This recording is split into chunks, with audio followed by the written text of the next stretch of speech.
दोस्तों, TV serial Anupama में नया ड्रामा होने वाला है। आइए आपको अपकमिंग एपिसोड का हाल बताते हैं। आद्या अनुपमा को रुकने के लिए कहती है। वह उठने की कोशिश करती है, लेकिन हर बार गिर जाती है। वह मदद मांगती है, लेकिन अनुपमा अनजान बनने का नाटक करती है। आद्या मदद के लिए पुकारती है। अनुपमा उसके पास आती है। आद्या उससे उसका हाथ पकड़ने के लिए कहती है। अनुपमा उसे उठने में मदद करती है। आद्या कहती है कि मैं तुम्हारे कारण गिर गई। अगर तुमने उसे उठाया होता तो मैं नीचे नहीं गिरती। टीटू घर आता है। वह ईशु और माही को पहरा देता है। अंश उससे नहीं मिलता। टीटू का कहना है कि वह काम पर जा रहा था और यहाँ आ गया।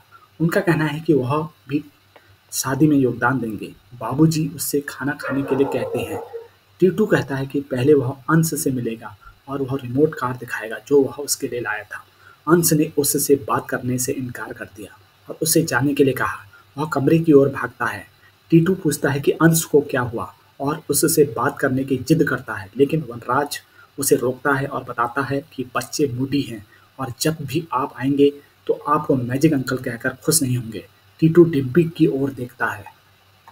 अनुपमा सोचती है कि आद्या अभी तक नहीं आई। वह दरवाज़ा खोलती है और उसे सोते हुए देखती है। वह अंदर आती है और देखती है कि उसे बुखार है। वह उसे दवा देती है और उसके सिर पर गीला कपड़ा डालती है। अनुज अनुपमा को बुलाता है। अनुपमा उसे बताती है कि आद्या को बुखार हो गया है।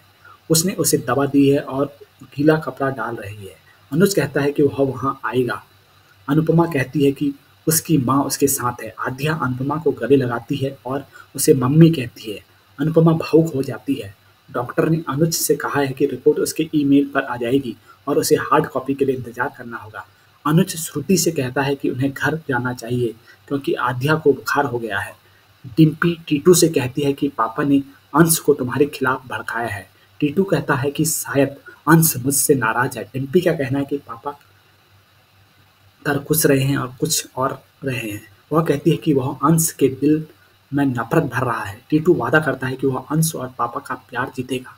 वह कहता है कि मैं अंश को उसके दादू से अलग नहीं करूंगा और कहता है कि मैं उनका दिल जीत लूंगा। अनुज और श्रुति घर आते हैं और अनुपमा को आद्या को गले लगाते हुए देखते हैं। अनुज श्रुति को उसके कमरे में ले जाता है और उससे कहता है कि वह आद्या को देख कर आएगा। श्रुति कहती है कि अनुपमा वहाँ मेरी जगह पर है। वह कहती है कि अगर आद्या अनुपमा को माफ़ कर देगी तो तुम सब वापस मिल जाओगे और मैं अकेली रह जाऊंगी और फिर मैं मर जाऊंगी। अनुज कहता है कि मैंने आपसे चर्चा की है और फिर अनुपमा को आद्या के लिए यहाँ लाया है। और पूछता है कि वह असुरक्षित क्यों है और कहता है कि हमें खुशी होगी कि अनुपमा यहाँ आई और बताता है कि वह दोनों की देखभाल करने में सक्षम नहीं था। उनका कहना है कि अनुपमा ने 4 बच्चों को संभाला है। श्रुति का कहना है कि वह एक अच्छी माँ भी है और शादी पर जोर देती है। किंजल परी को कपड़े दिखाती है और कहती है कि हम मैचिंग में पहनेंगे। तोसू वहाँ आ जाता है और पूछता है कि तुम्हें कपड़े खरीदने के लिए पैसे कहाँ से मिले। परी वहाँ से चली जाती है। किंजल उसे बताती है कि परी समझ गई थी कि वे अब लड़ेंगे और वह इसलिए चली गई। वह बताती है कि वह पैसे कमाती है और ये सामान लेकर आई है। तोसू कहते हैं कि आपके पास मेरे व्यवसाय में निवेश करने के लिए पैसे नहीं हैं। किंजल कहती है कि उसके पास बर्बाद करने के लिए पैसा नहीं है।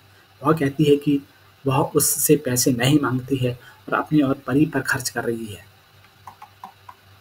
अनुज अनुपमा के पास आता है और उनकी तस्वीर लेता है। वह उसे तस्वीर देता है, गाना बजाता है। वह उसे जाने के लिए कहता है और उसे डायरी देता है। अनुपमा जाती है। काव्या वनराज से भिड़ती है और कहती है कि मुझे पता है कि तुम क्या कर रही हो और बताती है कि बा और बाबूजी ने कभी तुम्हारे बच्चों को तुमसे दूर नहीं किया। वह पूछती है कि आप असुरक्षित क्यों हैं और बताती है कि अंश टीटू के करीब आएगा लेकिन आपसे दूर नहीं जाएगा। अनुपमा किचन में है, तभी अनुज वहाँ आता है और आटा उसके ऊपर गिर जाता है। वह कहता है कि वह अच्छा है कि आद्या ने उसे नहीं देखा, अन्यथा वह मेरी तस्वीर सोशल नेटवर्किंग साइट पर पोस्ट कर देती। यशदीप अनुपमा को फ़ोन करता है और उसे बाहर आकर मिलने के लिए कहता है।